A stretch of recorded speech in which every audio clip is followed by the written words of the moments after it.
Olá pessoal, tudo bem com vocês? Eu sou o professor Leonardo Paiva e trago mais uma aula de Direito do Consumidor para vocês. Nessa aula de hoje, que é uma aula bem breve, a gente vai estudar a cobrança de dívidas de acordo com o CDC, de acordo, portanto, com o nosso Direito do Consumidor brasileiro. Antes de qualquer coisa, pessoal, deixo aqui à disposição de vocês o meu site, tá? Tem uns cursos lá também.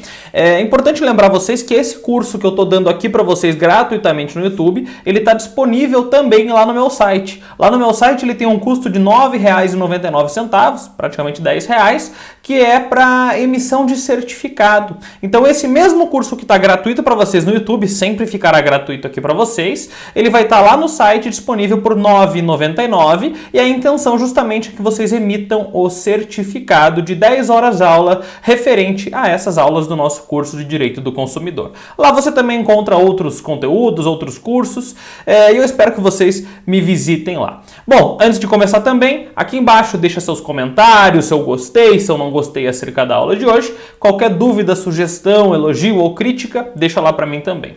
Bom, pessoal, aula bem breve, aula de cobrança de dívidas, que praticamente a gente vai falar de um artigo do Código de Defesa do Consumidor, que é o nosso artigo 42. E por que eu resolvi gravar uma aula só para esse artigo, para essa questão da cobrança de dívidas? Porque esse artigo ele é muito utilizado na prática, inclusive pelos advogados, enfim, quando tratam lá da cobrança indevida do consumidor. E o Código de Defesa do Consumidor traz uma disposição bem interessante, diferente ali das demais legislações que nós temos no país, sobre a possibilidade de restituição, ou também chamado de repetição dobrada daquele consumidor cobrado indevidamente. Bom, vamos dar uma olhadinha lá no artigo 42, o que ele trata acerca da cobrança de dívidas. Vamos lá então, primeiro pessoal, lá no artigo 42 no caput, a gente tem: na cobrança de débitos, o consumidor inadimplente não será exposto a ridículo e nem será submetido a qualquer tipo de constrangimento ou ameaça. Ou seja, pessoal, de acordo com o caput do artigo 42, o consumidor, ainda que inadimplente, pode ser cobrado, claro, não tem dúvida nenhuma, o fornecedor pode cobrar pelos meios legais. Pode o fornecedor ligar para o consumidor cobrando? Pode, não tem problema nenhum. Pode mandar uma carta cobrando? Pode, não tem problema. E-mail? Pode, não tem problema nenhum. Se o consumidor não pagar, ele pode ser inscrito nos cadastros restritivos de crédito? Sim, não tem problema, né? É um direito do fornecedor se o consumidor não paga a sua dívida. Agora, pessoal, pode o fornecedor mandar um carro de som na frente do trabalho do consumidor, dizendo lá: o fulano de tal é caloteiro, o fulano de tal não paga suas contas? Não. Isso não pode. Esse tipo de cobrança expõe o consumidor a ridículo. E o Código de Defesa do Consumidor coíbe esse tipo de vexame, esse tipo de ato por parte do fornecedor. Inclusive, pessoal, se isso acontecer, o consumidor pode até ser indenizado moralmente pela prática abusiva aí praticada pelo fornecedor. Então, o que nós temos primeiro lá no artigo 42, o consumidor, quando estiver devendo, pode ser cobrado? Sem dúvida nenhuma. Agora, ele não será exposto ao ridículo ou ainda submetido a qualquer tipo de constrangimento ou ameaça. Não pode lá o fornecedor ameaçar a família ou ameaçar, sei lá, o que pode acontecer aqui, ameaçar, colocar o nome dele nas redes sociais como um caloteiro ou alguma coisa assim. Isso é um constrangimento, é uma exposição a ridículo ou uma ameaça a fazê-lo. E por conta disso, não pode o fornecedor se valer desse tipo de situação para cobrar o consumidor. Ele pode cobrar nas formas legais devidas. Pode inclusive inscrever o consumidor nos órgãos restritivos de crédito. Agora, ele não pode publicizar e ridicularizar o consumidor nesse tipo de cobrança. Ok, pessoal? Tá lá o artigo 42 caput, então. E o outro importante aqui, na verdade, na sequência, o que nós temos bastante importante, é o parágrafo único do artigo 42, que trata da cobrança indevida. Então, vejam lá, pessoal. Primeiro no caput do artigo 42, a gente falou das cobranças em que o consumidor realmente está inadimplente. Aquela cobrança que deve ser feita, porque o consumidor deve. Quando o consumidor deve, ele não será exposto a ridículo, nem submetido a constrangimento ou ameaça. Tudo bem. Agora, e quando o consumidor não deve e o fornecedor ainda assim o cobra? Parágrafo único do artigo 42, vejam lá. O consumidor cobrado em quantia indevida tem direito à repetição do indébito por valor igual ao dobro do que pagou em excesso, acrescido de correção monetária e juros legais, salvo hipótese de engano justificável. Vamos dar uma olhadinha aqui no parágrafo único de forma mais destrinchada. Então vamos lá, pessoal. O consumidor cobrado em quantia indevida tem direito à repetição do indébito. Repetição nada mais é do que devolução. Então lá, devolução do indébito, devolução daquilo que ele não deve, por valor igual ao dobro do que pagou. É o que a gente chama então da repetição dobrada do indébito. Aquele consumidor que não deve e é cobrado indevidamente, ele tem direito a receber em dobro o que pagar indevidamente. Cuidado com isso, pessoal. O artigo ele não é muito claro aqui. E a gente acabou precisando da jurisprudência para que deixasse mais clara essa situação. Claro que há autores que defendem que a mera cobrança indevida enseja no pagamento dobrado daquele valor que ele não devia e ao qual ele foi cobrado, mas o que a jurisprudência majoritária, se não consolidada no Brasil, diz é que o consumidor só tem direito de reaver em dobro aquilo que ele pagou. Então vamos supor que uma operadora de telefonia comece a me cobrar em valores que eu não devo.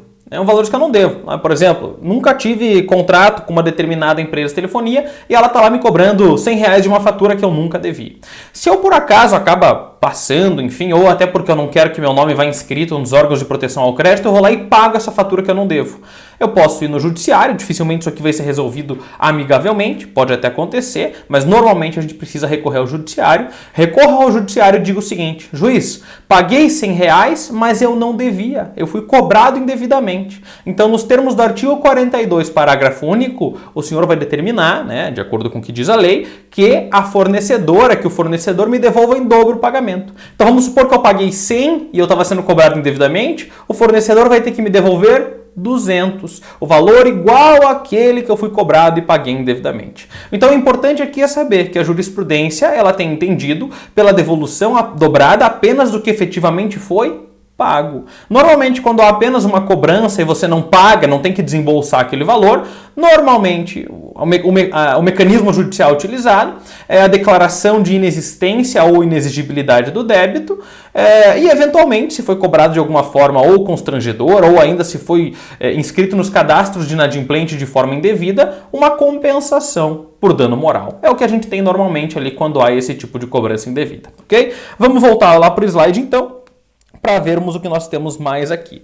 Então vamos de novo lá, parágrafo único. O consumidor cobrado em quantia indevida tem direito à repetição do indébito por valor igual ao dobro do que pagou em excesso. Então vejam só, o próprio artigo aqui já nos dá uma ideia. O valor em dobro do que pagou em excesso. Tem que ter efetivamente tirado do bolso o dinheiro para receber o que pagou e mais uma vez aquilo para que tenha então o pagamento em dobro. Acrescido de correção monetária e juros legais, salvo hipótese de engano justificável. O que o STJ entende quando trata desse engano justificável?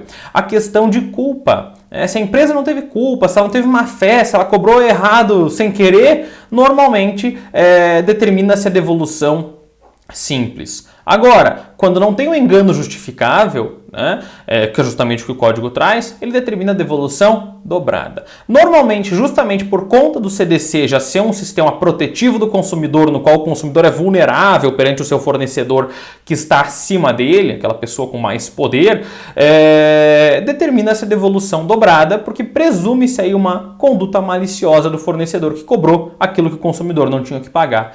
Principalmente quando o consumidor prova que extrajudicialmente, que amigavelmente tentou avisar, alertar, evitar pagar aquilo, mas ainda assim o fornecedor não ouviu e não resolveu a situação. Nesse caso, então, determina-se a restituição dobrada do valor pago em excesso. Ok? Então lá, mesmo que, vamos supor aqui, que eu deva, vamos supor que eu deva efetivamente lá para uma empresa de telecomunicações, mantendo aqui o meu exemplo, que eu deva R$100, mas a empresa errou lá e me mandou um boleto de R$200. Eu liguei lá e falo, mandaram o boleto de 200, tá errado, eu devo 100. Ok, a empresa fala, eu não vou arrumar porque o senhor deve 200. Nesse caso, o que eu paguei a mais? Eu paguei 100 a mais. Eu posso pedir a repetição dobrada do que eu paguei a mais. Se eu paguei 100 a mais, eu vou receber 200 de volta. Principalmente se eu tiver avisado que a empresa cometeu um engano e ela não tiver resolvido, aí o juiz vai entender que esse erro não é justificável, que esse engano não é justificável, porque ela teve o momento, ela teve a oportunidade de resolver e não resolveu. Ok, pessoal? E vamos lá para o último tópico da aula de hoje, é só esse slide mesmo. Em todos os documentos de cobrança devem constar os dados do fornecedor. É uma disposição até recente aí do nosso Código de Defesa do Consumidor, que diz lá, por exemplo, que nos websites, nos boletos, etc., sempre que houver uma cobrança ao consumidor, deve conter lá o nome, o endereço e o CPF ou CNPJ da empresa. Por que CPF, professor? Porque o fornecedor pode também ser pessoa física, como a gente viu nas nossas iniciais aulas aqui desse curso. Ok? Então, em todos os documentos devem constar os dados completos do fornecedor. E é o que tínhamos então para a aula de hoje. Eu deixo mais uma vez aqui à disposição os meus dados, né? Os dados de e-mail. Na verdade, aí estão os dados do escritório, mas não tem problema, eu também respondo a vocês pelo meu e-mail profissional do escritório. Temos também lá as redes sociais, Prof. Leonardo Paiva no Facebook, no Instagram, e o meu e-mail, profleonardopaiva@gmail.com. Fiquem à vontade, pessoal, entra aqui no nosso site, adquiram nossos cursos lá e qualquer dúvida, me mande uma pergunta, não fique com a dúvida. Um grande abraço a todos e até nossas próximas aulas. Tchau, tchau.